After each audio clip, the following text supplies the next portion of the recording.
Hey everyone, it's me again, and today I'll be doing a figure review for the 1.0 figure of Jack Skellington. He is from the movie Tim Burton's Nightmare Before Christmas, which of course is a Disney property. Interesting fact about the movie, when it first came out, Disney was really upset with it, and they basically refused to acknowledge any ties with it. But then once the movie started picking up in popularity, Disney was like, oh yeah, we worked on that, and they acted like they were super proud of it. Um, every Christmas and Halloween time, the Haunted Mansion changes to the Haunted Mansion Holiday, which is basically the Haunted Mansion is taken over by Jack Skellington in preparations for Christmas. Um, now, in Disney Infinity 1.0, he was an extremely powerful character. He had the ability to scare, which is a nice ability because it kind of stuns foes for a second. And unlike all the Monsters Inc. characters, when he scares, instead of pressing R2, you press triangle.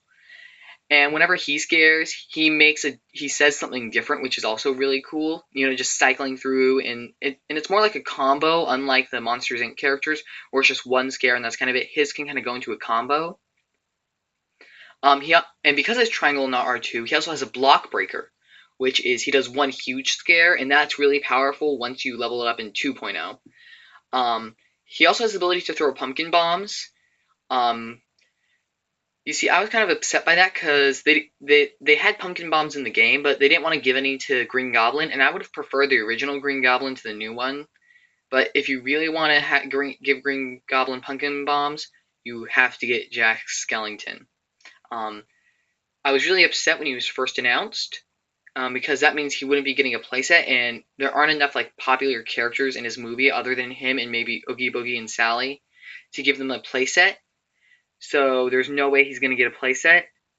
So I was upset by that. But to make up for that, they did release 3 power discs for this. 2 of them in 1.0, one of them is in 2.0. And so the 2 in 1.0 were the Nightmare Before Christmas Sky and Ground. And I use those 2 power discs all the time, especially because it just adds kind of a creepier atmosphere into your toy box. And then in 2.0, they released the rare disc of Jack Skellington's Undead Reindeer, which is like a skeleton reindeer he can ride. Unfortunately, it can't fly, so that's kind of a bummer. Um, I just leveled him up to level 20 because when 2.0 came out, I kind of dropped all these figures. So in 2.0, his skill tree is decent. He has health regen and a lot of health, so that's always a positive. But he doesn't have a super move. If Disney Infinity could go back and change one thing, I'd wish they would have given all the 1.0 characters super moves, just so that they can kind of keep up to date with all the 2.0 characters. Because now they're all extremely weak compared to all the other figures in 2.0. So there's that. He has a level 1 super jump, which is nice. It's the same level as Mickey's, which is not that high, but it's decent. At least he has a super jump. That's what I keep telling myself. He can get up to level 2 running speed, and you can upgrade his damage, of course, and he has repel. So those are just a couple other things on his skill tree. The figure itself is pretty cool. On his hands, you can see these black lines, and those just kind of show where the bone is supposed to be breaking. His ground is pretty interesting, actually, because it has like the spiral thing, and it looks really creepy. There's like holes in it and that sort of stuff. I really like how they kind of made his eyes in game and out of game. Those were really interesting. And he has this really interesting pose. And if you turn it around, it basically is basically the same on the back.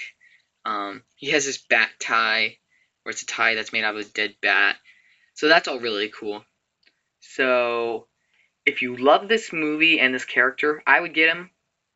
Especially because now 1.0 characters are cheaper than 2.0, so yeah, this has been my review for Jack Skellington for Disney Infinity 1.0 and 2.0. Please be sure to like and subscribe, and I'll see you all in the next video.